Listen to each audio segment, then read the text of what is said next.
नमस्कार, आप देख रहे हैं रिपब्लिक भारत। आपके साथ मैं हूं श्वेता त्रिपाठी। 5 का प्रहार लेकर सवाल यह है, इस देश में कानून सबके लिए बराबर है। इस देश में हर एक चीज कानून और संविधान के मुताबिक चलती है, फिर चाहे वो आम आदमी हो या फिर खास हो, चाहे वो नेता हो या फिर प्रशासनिक अधिकारी हो। लेकिन आज हम आपको उस राज्य के डीएम की तस्वीर दिखाने जा रहे हैं जो शायद खुद को कानून से ऊपर समझते हैं। थप्पड़ बरसा दिया युवक पर, मोबाइल तोड़ दिया युवक पर। युवक कहता रहा कि मैं अपनी बीमार दादी के लिए घर से निकला हूं, मेरे पास कागज भी है, अगर यकीन नहीं तो इस कागज को देख लीजिए। लेकिन डीएम साहब का गुरूर इस तरीके से कि सुनने को तैयार नहीं थे। पूरा देश कोरोना की महामारी से जूझ रहा है। लॉकडाउन में लोग अगर घर से निकल रहे हैं जरूरी काम को करने के लिए, अपने अपनों की दवाई लाने के लिए, तो क्या थप्पड़ जड़ दिया जाएगा उनको?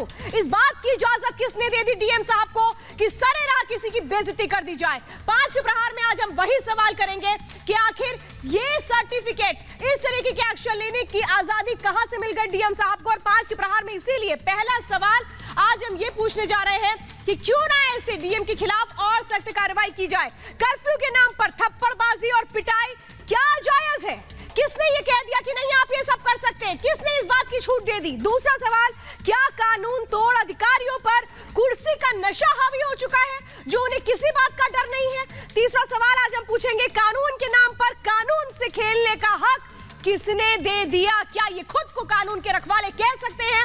चौथा सवाल आज हम 5 के प्रहार में करने जा रहे हैं, सख्त कानूनी कार्रवाई ना होने से ऐसे अफसरों की हिम्मत क्या बढ़ती नहीं रहेगी? महज तबादला क्या काफी है? पांचवा सवाल आज 5 के प्रहार में है, ऐसे अफसरों पर सख्त एक्शन लेकर कड़ा संदेश क्या देना नहीं चाहिए? महज क्या तबादला कर देना सजा काफी होती है? क्यों नहीं सस्पेंशन हुआ? ये बड़ा सवाल आज हम 5 के प्रहार में करेंगे, लेकिन शुरुआत इस रिपोर्ट के साथ।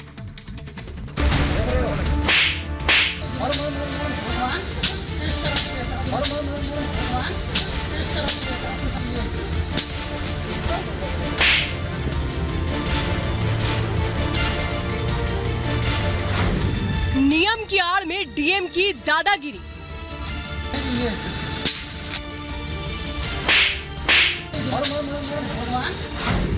डीएम की राह पर सूरजपुर के एसडीएम।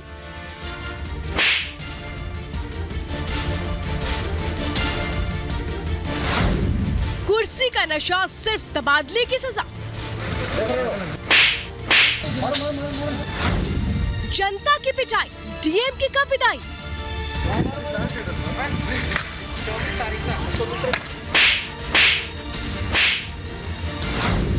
कुर्सी का नशा क्या होता है ये देखिए। एक तरफ है छत्तीसगढ़ के सूरजपुर के कलेक्टर साहब रणबीर शर्मा, तो दूसरी तरफ है एसडीएम प्रकाश राजपूत, और तीसरी तस्वीर वहां की पुलिस की। पूरा देश कोरोना महामारी से लड़ रहा है, मगर सूरजपुर का पूरा प्रशासनिक अमला जनता की पिटाई में जुटा है। डीएम साहब की अकड़ देखिए, बीच सड़क पर जनता पर चलाते थप्पड़ देखिए।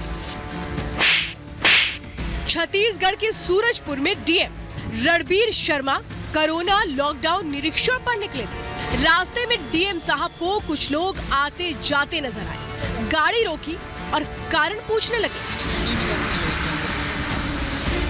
सामने अमन नाम के इस युवक ने जरूरी वजह बताई, पर्चा दिखाया, फिर फोन पर वैक्सीन का रजिस्ट्रेशन दिखाने लगा तो कलेक्टर साहब का पारा हाई हो गया। पलक झपकते ही उसका फोन सड़क पर पटक कर चकनाचूर कर दिया। डीएम साहब इतने भर से संतुष्ट नहीं हुए। ऐसा लग रहा था कि घर से ही मन बनाकर निकले हैं कि आज सरेराह सजा देनी है, तो युवक को जड़ दिया थप्पड़।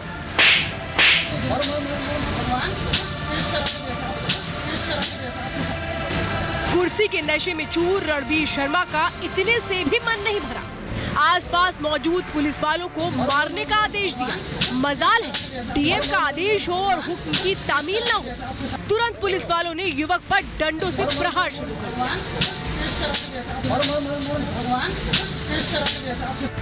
अब तक अपनी दादागिरी पर डीएम साहब का सीना चौड़ा हो रहा था, मगर कुछ ही देर में उनकी करतूत का वीडियो जंगल में आग की तरह फैल गया।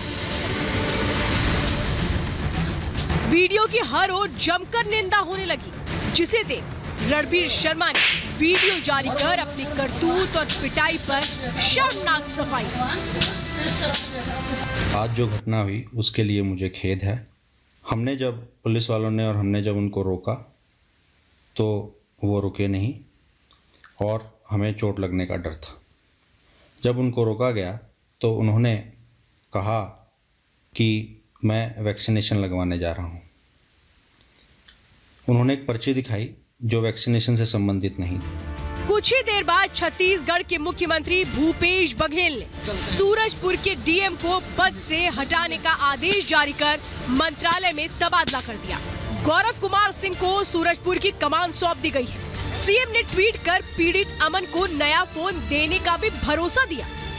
जी सर, मेरी दादी एडमिट है कोविड में हॉस्पिटल में, तो मैं वहाँ गया था। फिर मैं कलेक्टर साहब को दिखाने गया तो फिर इधर से आए, बोले ठीक है जाओ। फिर मेरे को बुलाए, फिर उनको पता नहीं क्या लगा, मेरा मोबाइल लेके पटक दिए ज़ोर से और फिर मेरे को एक झापड़ भी मार दिए और फिर पुलिस वालों से भी पिटवाने लग गए।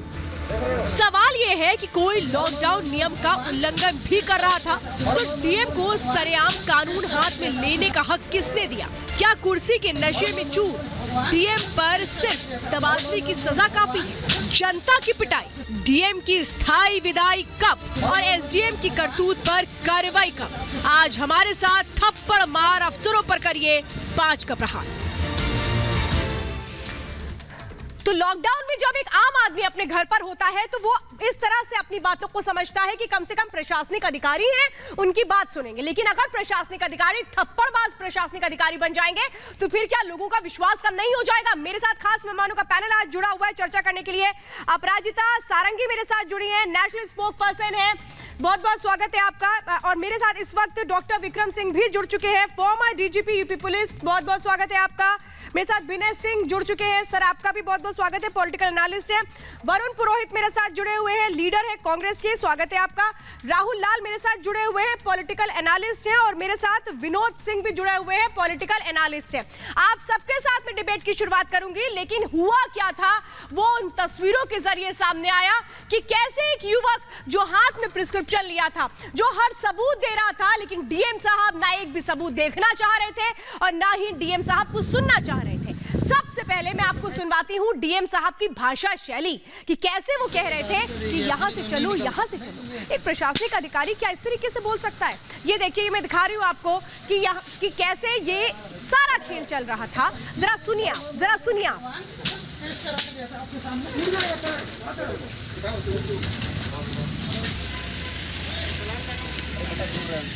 बात करो, दादी को दे गया था, नहीं तो नहीं निकलता। नहीं ये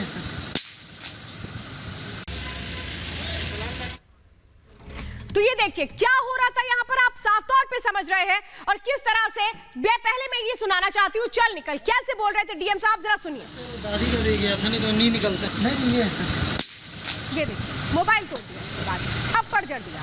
और ये है डीएम साहब रणबीर शर्मा, इनकी अकड़ तो देखिए जरा। ये देखिए, क्या कानून से ऊपर है? ये तो कानून का पालन करवाने के लिए गए थे, फिर कानून का उल्लंघन क्यों कर रहे थे? ये देखिए कैसे निकलते हैं जब युवक पास में आता है तो क्या किस भाषा का इस्तेमाल किया जाता है, चल निकल। क्या एक प्रशासनिक अधिकारी इस तरीके की भाषा एक आम आदमी के लिए इस्तेमाल कर सकता है?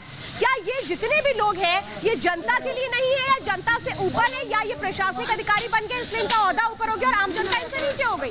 क्या इस तरीके की इनकी मानसिकता है? ये देखिए, इसके बाद अपने लोगों को वहां पर, अपने पुलिसकर्मियों को ये कहते हैं कि इस युवक की पिटाई करना शुरू कर दो। जरा मैं वो तस्वीरें भी दिखाती हूँ। ये देखिए, पूछ रहे हैं कि कौन सा टेस्ट कराने के लिए तुम निकले हो, और इसके बाद युवक का मोबाइल ले लिया। युवक का मोबाइल क्यों लिया? इसलिए ले लिया क्योंकि इनको डर था कि ये कहीं इनकी करतूत की रिकॉर्डिंग तो नहीं कर रहा है। इसके बाद देखिए किस तरीके से पुलिस को कहा गया कि डंडे बरसाना शुरू कर दो। देखिए हाथों में पुलिस के डंडे हैं और किसका हुक्म चल रहा है? डीएम साहब का। क्योंकि डीएम साहब ने कहा है तो कोई मना तो कर नहीं सकता। और इसके बाद जो डीएम साहब है वो किस तरह से पूरे महकमे के साथ निकल जाते हैं बिना अफसोस जाहिर किए हुए कि एक युवक की सरेआम इस तरह से बेइज्जती कर दी, पिटाई कर दी। और उसके बाद देखिए जब पूरा ये वीडियो सामने आ गया तो देखिए हाथ में देखिए प्रिस्क्रिप्शन है। ये जो युवक है जिसका नाम अमन है, ये हमारे साथ अभी लाइव भी होगा थोड़ी देर में, इसके हाथ में प्रिस्क्रिप्शन था। जब डीएम साहब ने पूछा कि क्यों निकले हो, प्रिस्क्रिप्शन इसने दिखाया, तो क्या डीएम साहब को उसके बाद भी लगा कि नहीं अगर ये कुछ गलत कर रहा है तो क्या उसके उस वक्त कोई कार्रवाई नहीं हो सकती थी? यही एक तरीका हो सकता था था। मैं जरा जाना चाहती हूँ अपराजिता सारंगी के पास, और मैं इस वक्त हमारे साथ मेरे वरुण पुरोहित जी खास मेहमान जुड़े हुए हैं। वरुण पुरोहित जी, तस्वीरें आपने भी देखी हैं, मैं आपसे समझना चाहती हूँ कि पूरा मामला सामने आया और उसके बाद इस मामले को एक तरह से कहें कि दबाने के लिए, या इस मामले को सिर्फ हल्के तौर पर लेते हुए तबादला कर देना क्या काफी है? तबादले को क्या सजा के तौर पर समझा जा सकता है? श्वेता जी, सबसे पहले इंफॉर्मेशन टेक्नोलॉजी और मीडिया का धन्यवाद, जिसके कारण देश देश में कोने कोने की जो खबर होती है जनता तक पहुंच जाती है।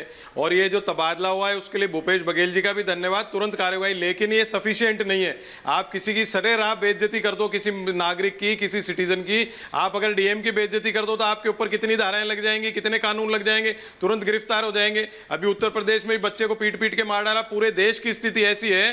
ब्यूरोक्रेसी, मैंने हमेशा इसीलिए संसद और विधानसभा की बात करता हूं आपसे बुलाने के लिए कि जनप्रतिनिधियों का जो हमारा पॉलिटिकल फ्रेटर्निटी है, लेजिस्लेचर है, वो आज इतना कमजोर हो चुका है कि एग्जीक्यूटिव उसके ऊपर हावी हो चुका है। ब्यूरोक्रेसी हावी हो गई है। नेताओं में अगर दम हो, जनप्रतिनिधि हो, जनता के प्रति उनका जवाबदेही हो, तो किसी अधिकारी की हिम्मत नहीं हो। एमएलए एमपी मजबूत हो, तो आज जो जनता के प्रतिनिधि वो इतने मजबूत नहीं है। इसलिए ये ब्यूरोक्रेसी पूरे देश में, आप तो एक छोटा सा एग्जाम्पल, पूरे देश में ये हालत है। जगह जगह पुलिस हो।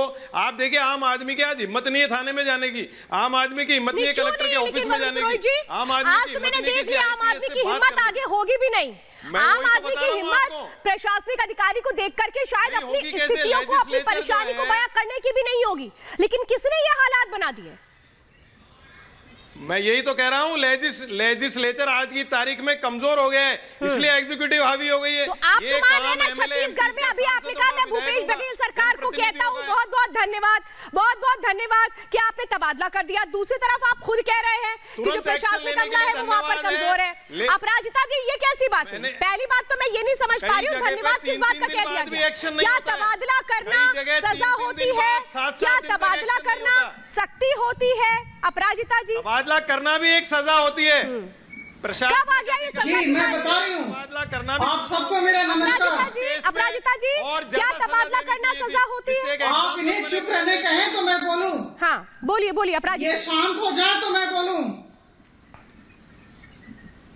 आप सबको मेरा नमस्कार। मैं बताना चाहूंगी श्वेता जी कि 24 साल तक मैं भारतीय प्रशासनिक सेवा के साथ जुड़ी हुई हूँ। और मैं कह दूं कि जब लाल बहादुर शास्त्री प्रशासन अकादमी में ट्रेनिंग दी जाती है तो हम सबको कहा जाता है, हमें भी कहा गया था जब हमारी ट्रेनिंग हुई थी, कि सहानुभूति के साथ, संवेदनशीलता के साथ काम करें और आप जनता की सेवा करें। मुझे लगता है ये ट्रेनिंग का मॉड्यूल है। आश्चर्य की बात है कि आज सूरजपुर के डीएम ने जिस तरह का कुकृत्य किया, कहां से उन्हें इसकी ट्रेनिंग मिली? उन्होंने इस तरह का व्यवहार कैसे किया? देखिए, जब इतना बड़ा पद दिया जाता है किसी व्यक्ति को, तो अपेक्षा की जाती है कि वह व्यक्ति संवेदनशीलता के साथ, सहानुभूति के साथ, सबकी भावनाओं को सम्मान देते हुए काम करेगा। और आज जिस तरह की परिस्थिति है देश में, मुझे लगता है कि जितनी भी जनता है। अपराजिता जी, मैं आपको रोक रही हूँ। अपराजिता जी, मैं रोक रही हूँ आपको। मेरे साथ खुद इस वक्त अमन जुड़ चुके हैं छत्तीसगढ़ के सूरजपुर से। मेरे साथ खुद इस वक्त वो पीड़ित जुड़ चुके हैं जिन पर डीएम साहब ने सरेराह थप्पड़ बरसाए, डीएम ने उनका फोन तोड़ दिया। अमन मेरे साथ इस वक्त खुद जुड़ चुके हैं और अमन को इस वक्त मैं चाह रही हूँ कि आप स्क्रीन पर लीजिए, क्योंकि अमन अपनी आप बीती इस वक्त खुद बताएंगे। अमन खुद बताएंगे कि आखिर हुआ क्या था। अमन, इस वक्त आप रिपब्लिक भारत पर लाइव है, पूरा देश आपको सुन रहा है। सबसे पहले मुझे बताइए, हुआ क्या था? मैं अस्पताल गया था, मेरी दादी वहाँ एडमिट थी जी। उनके लिए मैं खाना लेके गया था और उनका ब्लड टेस्ट करवाना था जी। तो मेरे को उनका खाना लेके गया था उनके लिए, और उनका ब्लड टेस्ट भी करवाना था। तो फिर जैसे मैं उनको खाना दिया और ब्लड का सैंपल लेके वहाँ लैब में जमा किया, नर्स से सैंपल निकलवा के, और फिर उसके बाद वो पैसा वैसा पटा के उसका रिपोर्ट था, और मैं वापिस आ रहा था घर अपने। फिर क्या हुआ? तो फिर उसके बाद जैसे डीएम साहब ने वहाँ पे सबको रुकवा रहे थे, उन्होंने मुझे भी हाथ दिया तो मैंने भी रोका अपनी बाइक और साइड में लगाया। फिर वो बोले कहाँ गए थे, मैं बोला सर हॉस्पिटल गया था खाना देना और वो लैब से आ रहा हूँ सैंपल जमा करके पैसा पटा के। तो फिर इतने ही में वो बोलने लगे मारो इसको, और फिर एक डंडे मारे। फिर वो अचानक उधर चल गए, उधर से कोई दूसरा बाइक वाला आ रहा था उसको पकड़ने। फिर उसके बाद जब वो उधर से मार के आए तो मैंने जब उनको पर्ची दिखानी चाहिए तो मेरे हाथ में फोन भी था। एक बार तो उन्होंने बोला कि ठीक है जा जा चल निकल ऐसे करके, पर उसके बाद फिर उन्होंने ऐसे मुझे बुलाया, बोला इधर आ करके, और फिर मेरे हाथ में मोबाइल था, मोबाइल लेके जोर से पटका जमीन पे। मोबाइल पूरा टूट गया मैडम, और मुझे एक थप्पड़ खींच के मारा और फिर पुलिस कर्मियों को भी कहा कि इसे मारो मारो मारो। और उसके बाद फिर एफआईआर करने की बात कही कि इसके ऊपर एफआईआर करेंगे। और यहाँ के जो टीआई साहब हैं वो भी कह रहे थे कि अभी तो कलेक्टर साहब ने फोन तोड़ा है, अब तुमको अंदर डालेंगे, तुम्हारे ऊपर एफआईआर करेंगे, ऐसा है वैसा। मतलब आपको पहले तो थप्पड़ मारा, आपका फोन जी, लिया, पहले और मोबाइल तोड़ा फिर थप्पड़ मारा। हाँ, पहले आपका मोबाइल ले लिया क्योंकि उनको डर लग रहा था कि कहीं आप कहीं रिकॉर्डिंग ना कर रहे हो, और इतने जी, खौफ में शायद थे यही डीएम लगा साहब कि उन्होंने आपका मोबाइल लिया, फिर आपको थप्पड़ मारा, और फिर उसके बाद अमन ये एक और आप जानकारी मुझे दे रहे हैं, मैं चाहूंगी कि इस जानकारी को लिखा जाए कि अमन को धमकाया भी गया कि तुम्हारे खिलाफ एफआईआर दर्ज कर लेंगे। किस बात की एफआईआर दर्ज करने की बात कर रहे थे? वही मैं भी बोला मैडम, वहाँ जो टीआई साहब थे और पुलिस वाले थे उनको, कि जैसे आप लोग भाई कि क्यों एफआईआर करेंगे, मैं तो रीजन से निकला था, अब खाना देने तो जाना ही पड़ेगा वहाँ पे। हाँ, तो फिर उन्होंने कुछ कहा ही नहीं, उन्होंने फिर मुझे जाने भी दिया पुलिस कर्मियों ने। तो आपने जो वो प्रिस्क्रिप्शन दिखाया वो क्या था? जब आपको डीएम साहब ने कहा चल चल, और उसके बाद जब उन्होंने फिर से आपको बुलाया कि कौन सा टेस्ट कराने के लिए गए थे, आपने फिर क्या? हाँ, तो फिर मैंने दिखाया वो पर्ची, तो उनको शायद लगा मैं रिपोर्ट कर रहा हूँ, तो वो उठा के और तोड़ दिए फोन को जोर से। आप जैसे कि आप देख सकते हैं वीडियो में उन्होंने कैसे फोन तोड़ा है मेरा, ये देखिए चल रहा है अभी, ये देखिए जी, ये तोड़ दिया फोन और मुझे एक तमाचा लगाया जोर। और आपका कोई भी कसूर नहीं था। आप लगातार डीएम साहब से गुजारिश करते रहे कि वो आपका पर्चा देख लें, आप जरूरी काम से घर निकले, लेकिन डीएम साहब एक भी बात नहीं सुन रहे थे। वो अपने गुरूर में थे। जी, वो उनका माइंड शायद उस दिन ठीक नहीं था, इसलिए ऐसे बरस पड़े मेरे ऊपर। अच्छा अमन, इतने बड़े अधिकारी हैं मैम। हाँ अमन, इतने बड़े जी, जब ये वीडियो सामने आया उसके बाद तबादला कर दिया गया है डीएम साहब का, रणबीर शर्मा का। जी, क्या इस कार्रवाई को आप काफी मानते हैं? जी मैडम, अब जैसे प्रशासन ने जैसा भी फैसला उठाया है, अब ठीक है, उसमें क्या बोल सकते हैं। क्या आपके ऊपर कोई दबाव आ रहा है अब?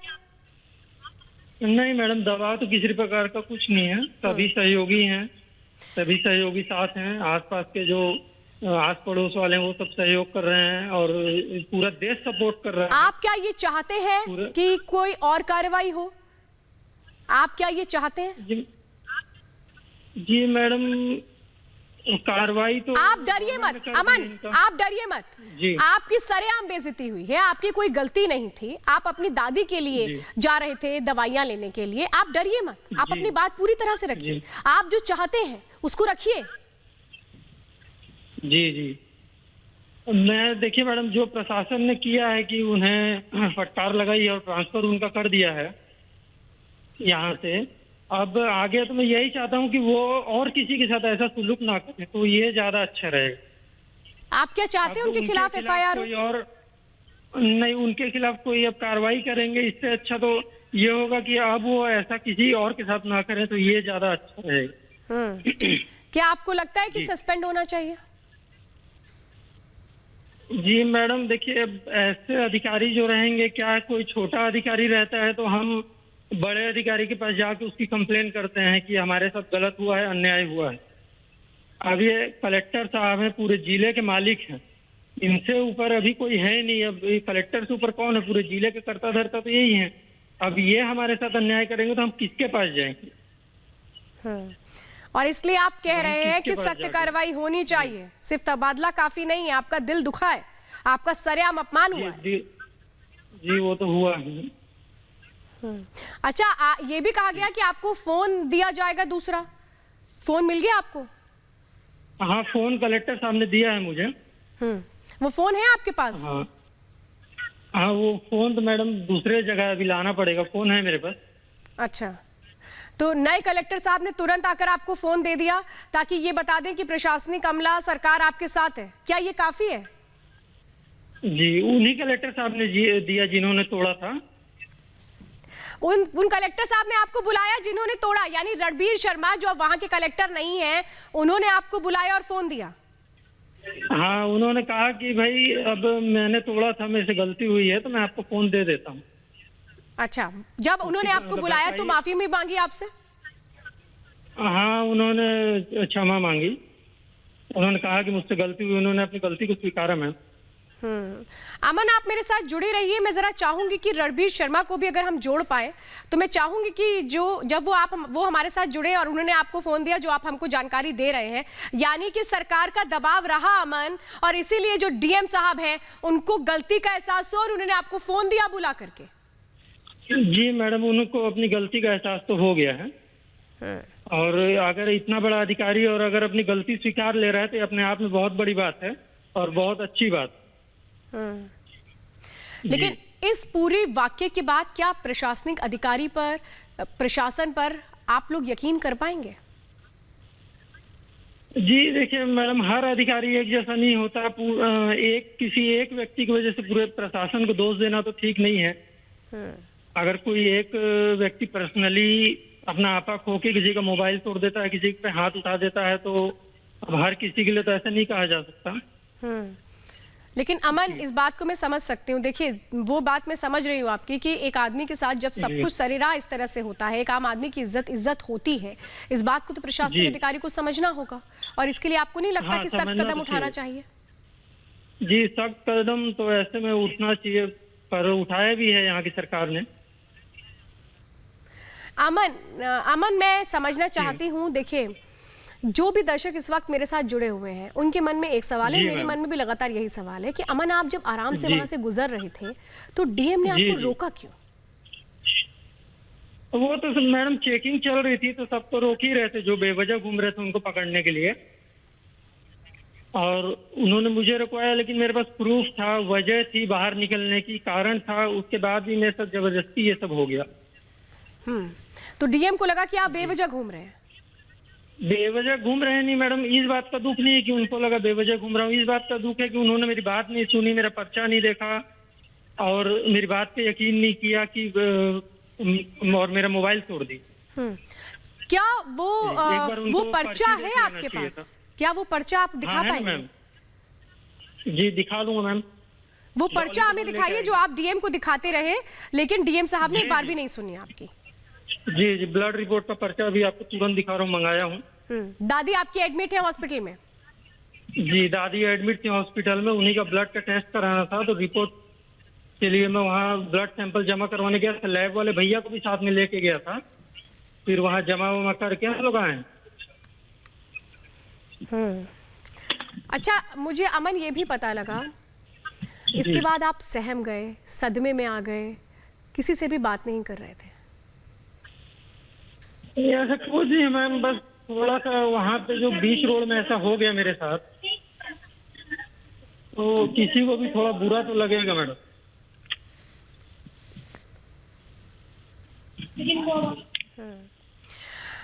अमन, आप हमारे साथ जुड़े, मैं आपका शुक्रिया करूं उसके पहले मैं जानना चाहती हूं कि आप बता रहे हैं कि आपको रणबीर शर्मा, जब वो वहाँ के अब डीएम नहीं है, डीएम पद से उनको वहाँ से हटा दिया गया है, उन्होंने आपको बुलाया, पर्सनली आपसे माफ़ी मांगी और फ़ोन दिया आपको। जब उन्होंने बुलाया आपको तो आपको लगा कि उनको गिल्ट है या फिर वो सिर्फ और सिर्फ सरकारी दबाव में ये काम कर रहे हैं, सिर्फ खाना पूर्ति कर रहे हैं? अब ये तो कुछ कह नहीं सकते मैम, उन्होंने माफी तो मतलब मांगी, उनको लग तो रहा था कि गिल्ट फील हुआ है, और उन्होंने मुझे मोबाइल भी दिया। अच्छा। हाँ, उन्होंने कहा कि मैं थोड़ा है तो दे दे रहा हूँ ऐसे। चलिए अमन, बहुत बहुत धन्यवाद। आप ये हाँ पर्चा है मैम, हेलो, बताइए। ये पर्चा है। हाँ दिखाइए दिखाइए। यही वो पर्चा है अमन जो उस वक्त आपके हाथ में था, जो इस वक्त हम दिखा भी रहे हैं, जो डीएम साहब पर्चा देख रहे थे, वो यही पर्चा था। जी, आप देख सकते हैं इसमें पूरा ब्लड रिपोर्ट लिखा हुआ है और देख सकते हैं इसमें 5700 रुपए का फुल टेस्ट है और मैं 2500 रुपए जमा करके आ रहा था। जी, लेकिन डीएम साहब ने कुछ नहीं सैंपल। हाँ, और अब गलती का एहसास हुआ तो गलती पर किस तरह से डैमेज कंट्रोल किया जा रहा है, फोन दे करके, माफी मांग करके। लेकिन आप ये कह रहे हैं अमन, जाते जाते मैं एक बार फिर से आपसे 10 सेकंड में ये बात समझना चाहती हूँ कि सख्त कार्रवाई हो ताकि इस तरीके के प्रशासनिक अधिकारी आगे ये सब ना करें। हाँ, आगे ये सब नहीं करना चाहिए मैम। और चलिए, मेरा तो पूरे देश ने सपोर्ट किया, पूरे मीडिया वाले भाई बहनों ने सपोर्ट किया, सभी ने सपोर्ट किया, तो मेरा मुद्दा तो यहाँ उठ गया और मेरे को तो इंसाफ मिल गया और यहाँ कड़ी कार्रवाई हो गई। लेकिन उन लोगों का क्या, जिनका वीडियो नहीं बन पाता है, जिनकी बातें सामने नहीं आ पाती है कि उनके साथ अन्याय हुआ है, उन लोगों का क्या, उनको इंसाफ कैसे मिलेगा? जी, आपने बड़ी बात कही कि ये वीडियो जो अगर ये वीडियो नहीं सामने आता तो सच सामने नहीं आता। जी, बिल्कुल अमन, मेरे ऊपर जी, मेरे ऊपर FIR करने की बात की जा रही थी। ये डीएम साहब ही कह रहे थे आपके ऊपर FIR करने की बात? जी, डीएम साहब ने कहा था, फिर यहाँ के जो TI साहब है वो उनसे भी ज्यादा उग्र हो रहे थे। जी, और मान लीजिए मैडम, ये तो ठीक है कि मेरा मुद्दा सबके सामने आ गया, वीडियो बन गया, सच्चाई सबके सामने आ गई, पर अगर ये मुद्दा सामने नहीं आ पाता, वीडियो नहीं बन पाता, तब तो मेरे ऊपर FIR हो जाती और मैं तो जेल के अंदर चल जाता। अभी भी अमन आपको डर है क्या? देखिए मैडम, अब इनका तो ट्रांसफर हो गया है, तो और मेरे ऊपर FIR दर्ज भी कर दी गई थी कल। आप पे FIR दर्ज हुई थी? जी, कल हुई थी। तो ये 238 नंबर की FIR होती है, धारा लगी थी। आप पे FIR दर्ज हुई थी? जी, कल कुछ किया था तो शायद है पुलिस वाले। नहीं, आपको ये पता है आप पे FIR दर्ज हुई है? हाँ, पता हुई थी, ऐसा बता रहे थे। कौन बता रहा है? FIR कॉपी आई है आपके पास? सभी नहीं, कॉपी तो नहीं आई, पर FIR दर्ज कर दिए थे पुलिस वाले, पर उसके ऑनलाइन दर्ज हुई थी। हाँ, पर उसके बाद ऐसा बोल रहे हैं कि वो लोग वापस ले लेंगे, कैंसिल कर देंगे, क्योंकि डीएम साहब ने अपनी गलती एक्सेप्ट कर ली है। अच्छा, ये एक बड़ी जानकारी इस वक्त अमन बता रहे हैं। मैं इस वक्त चाहूंगी इसको हम अपडेट कर दें कि अमन ये कह रहे हैं कि उनके ऊपर जब FIR दर्ज करने की धमकी दी गई तो उसके बाद उन पर FIR दर्ज की गई। अमन, जरा मुझे जल्दी से बता दीजिए कौन सी सेक्शन में आप पर FIR दर्ज हुई? हेलो, हाँ अमन, जल्दी से बताइए कौन से सेक्शन में आप पर FIR दर्ज हुई? ये तो पता नहीं मैम, जानकारी नहीं है, पर ऐसा था कि FIR दर्ज हुई है, ये सुनने को आया था। अच्छा, यानी कि आपकी बेइज्जती हुई, उसके बाद FIR की धमकी दी गई और आप हमें बता रहे हैं कि आपको ये जानकारी मिल रही है कि आप पर FIR दर्ज भी हुई है। लेकिन मैं चाहूंगी अगर वो FIR दर्ज हुई है तो उसकी कॉपी आप जरूर हमें भेजें, मैं चाहूंगी। लेकिन कॉपी तो ऐसा मेरे पास नहीं है मैम, लेकिन क्या है ना, हाँ, कि वो कल जैसे सब बोल रहे थे पुलिस वाले और डीएम साहब की FIR दर्ज करेंगे, तो उसके बाद मुझे तो जाने दे दिया गया। हाँ, पर फिर आज ऐसा सुनने में आया था कि शायद कर दिए थे FIR दर्ज। अच्छा, अभी आपको डर है क्या? अभी भी आपको डर है क्या इसका मैम? अभी भी आपको डर लग रहा है कि कोई कार्रवाई ना हो? जी, अब तो क्या कार्रवाई होगी, सच्चाई तो सबके सामने आई गई है। चलिए अमन, आप हमारे साथ जुड़े। अमन, हाँ जी अमन, मेरे ऊपर अगर FIR हुई है तो मेरी गुजारिश है कि कृपया उसको रद्द कर दीजिए, क्योंकि मेरी कोई गलती नहीं थी किसी भी प्रकार की। आपने एक और मुझे जानकारी दी। अमन, आप हमारे साथ जुड़े इसके लिए बहुत बहुत धन्यवाद। तो इस वक्त आप सीधे देख रहे थे कि छत्तीसगढ़ में वो युवक, वो पीड़ित जिसको डीएम ने थप्पड़ मारा, जिसका मोबाइल तोड़ दिया गया, वो हमारे साथ सीधे इस वक्त जुड़े हुए थे और उनकी बातों को आप सुन रहे थे। और अब मैं चाहती हूं, इस पर मैं रिएक्शन जानना चाहती हूं राहुल लाल आपसे, और मेरे साथ विक्रम सिंह जी भी जुड़े हुए हैं। राहुल लाल, क्या कहेंगे अब आप लोग? एक युवक जो सड़क पर निकलता है अपनी बीमार दादी के लिए दवा लेने के लिए, उसको थप्पड़ मारा जाता है, उस पर FIR दर्ज करने की धमकी दी जाती है। देखिए, अमन जी के साथ जो भी व्यवहार हुआ काफी खराब व्यवहार हुआ। छत्तीसगढ़ के मुख्यमंत्री ने काफी तीव्र गति से पूरे मामले पे काम किया है। आप ये देखिए ना, त्रिपुरा में किस तरह से जो जहां पे ये लोग डबल इंजन वाले लोग जो बातचीत कर रहे हैं, बीजेपी के लोग इस मामले पे कह रहे हैं, उनको तो कहने का नैतिक अधिकार भी नहीं है। वहां पे किस तरह से शादी को डिस्टर्ब किया था, वहां पे राहुल लाल फिर आ गए ना आप उसी एजेंडे पर, फिर आ गए आप उसी एजेंडे पर।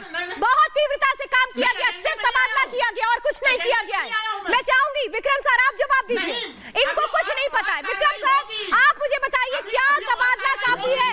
वो लड़का जो कह रहा था कि उसको धमकाया गया, FIR दर्ज करने की धमकी? बिल्कुल नहीं विक्रम सर।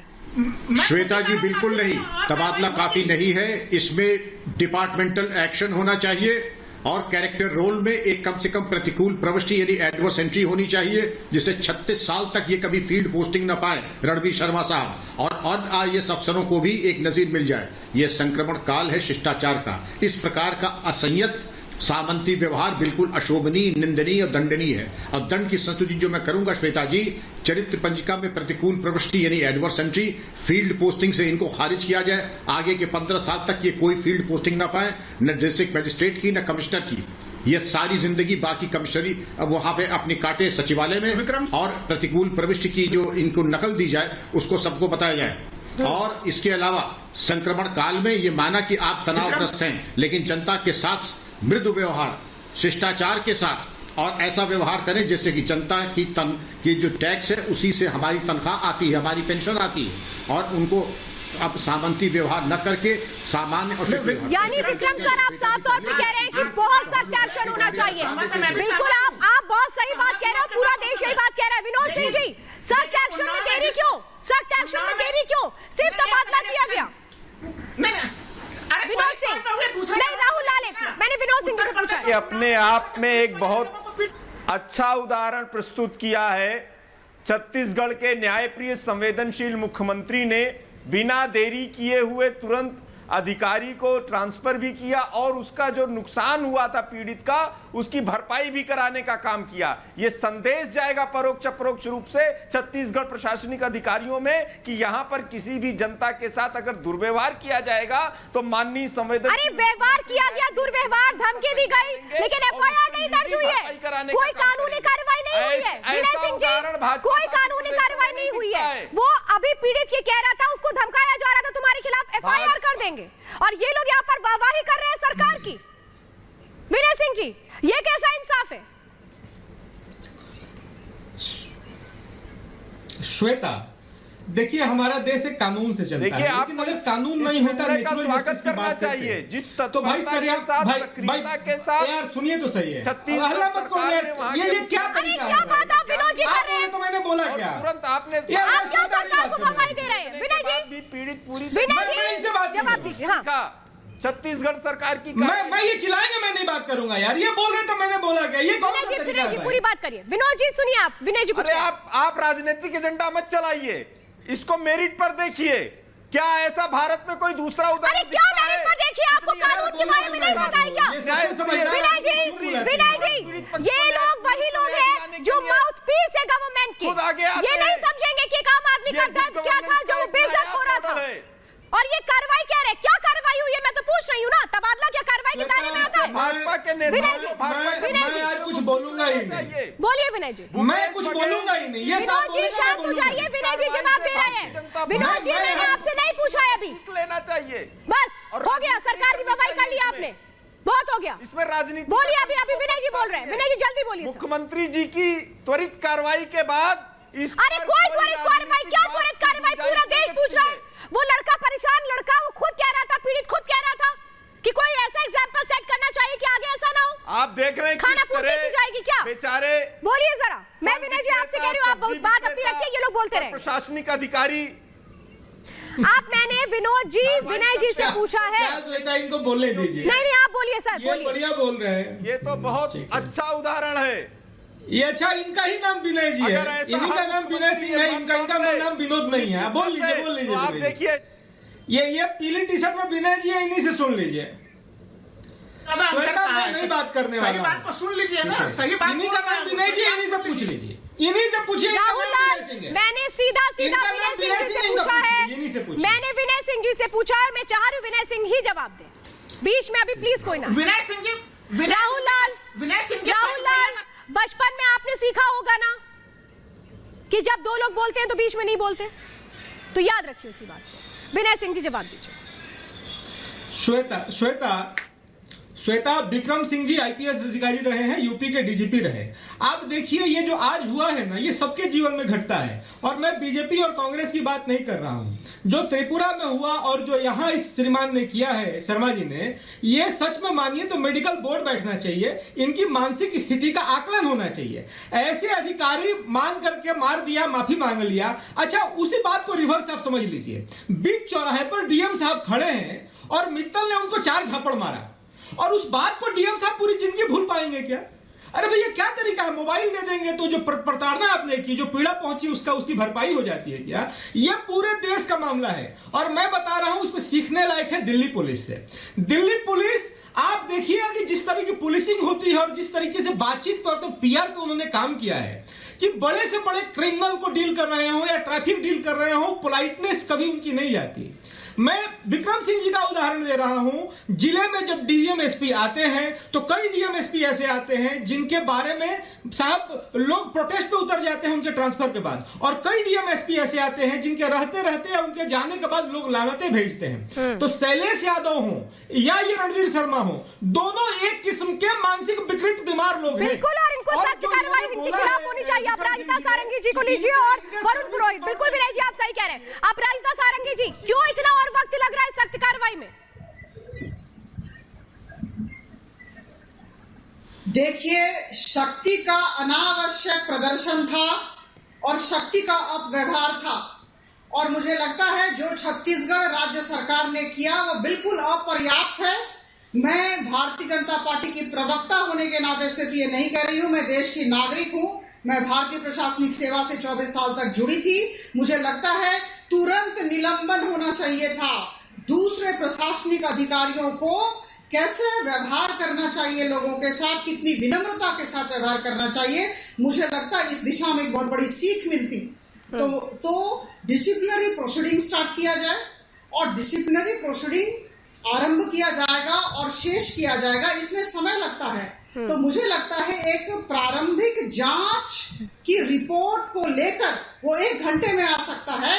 तुरंत राज्य सरकार इस तरह के डीएम को, सूरजपुर के डीएम को सस्पेंड करे। बिल्कुल वरुण पुरोहित जी, यहाँ पर अपराजिता जी कह रही है कि तुरंत सस्पेंशन होना चाहिए। ये कह रही है अपराजिता जी कि ये एक उदाहरण सेट हो कि अगर इस तरीके से आप लोगों के साथ करेंगे तो फिर क्या होगा? उनका अपना मानना है, मेरा ये मानना है भूपेश बघेल साहब ने तुरंत कार्रवाई करी, प्रॉम्प्ट एक्शन किया, लेकिन I am not satisfied with the action. इसके जैसे विक्रम सिंह जी ने कहा, कोई ना कोई डिसिप्लिनरी एक्शन ऐसा होना चाहिए कि जितने भी ब्यूरोक्रेट्स हैं इनके सामने एक नज़ीर पेश हो पूरे देश के सामने, जिससे आम जनता की इज्जत करना सीखे, आम नागरिक को समझे कि वो ये नौकरशाह शब्द जो जोड़ा है, नौकर तो अलग हो गए, शाह हो गए, जनता के ऊपर शाह बन के बैठ गए हैं। इसकी कमी है नेताओं की। मैं बार बार ये बात कह रहा हूं, मैंने बचपन से देखा है, बाबूजी फोन किया करते थे, किसी अधिकारी की हिम्मत नहीं हुआ करती थी। आज अधिकारी, नेता अधिकारी को हाथ जोड़ते हैं, पहले अधिकारी नेताओं के हाथ जोड़ते थे, क्योंकि नेता होते थे एग्जाम्पलरी, अपना उनकी एक क्रेडिबिलिटी होती थी। क्या विक्रम सर, क्या ऐसा ही है? यहाँ पर वरुण पुरोहित अब कह रहे हैं कि राजनेताओं की कमी की वजह से ऐसा हो रहा है, ऐसा ही है सर? क्या प्रशासनिक अधिकारियों को इसलिए छूट मिल गई है? नहीं, मैं समझता हूं, नहीं, मैं समझता हूं कि इस तरीके के जो अधिकारी हैं, जैसे कि ये रणवीर शर्मा है या जो अगरतला के डीएम थे, ये वाकई अपवाद स्वरूप है। लेकिन जब अपवाद स्वरूप के ऊपर ऐतिहासिक कार्रवाई नहीं होगी तो रणवीर शर्मा और अगरतला के डीएम की संख्या बढ़ती चली जाएगी। इसीलिए एक नजीर की जरूरत है। अपराजिता ने ये बहुत माकूल बात कही, निलंबन, जांच और 72 घंटे में प्रसाद मिल जाना चाहिए रणवीर शर्मा को। फोन देना कोई दीगर बात है, अच्छा हुआ, लेकिन फोन देने से अमन के आंसू नहीं पोंछे जाएंगे। आंसू पूछेंगे जब एक उनको दंड मिलेगा, रणवीर शर्मा को, डीएम अगरतला को और ऐसे जितने भी अधिकारी हैं। हम लोग सेवक रहे हैं, हम लोगों ने सामंती एसडीएम ने उठक बैठक करवाई है, थप्पड़ जड़े हैं सर। सोचिए डीएम और एसडीएम दोनों मिलकर ये सब कर रहे थे, और ये एसडीएम की तस्वीर में दिखा रही हूं। इसका कोई औचित्य नहीं श्वेता जी, ये दंड देना बिल्कुल अवैधानिक है। ये अवैधानिक है, इल्लीगल है और दंडनीय अपराध भी है।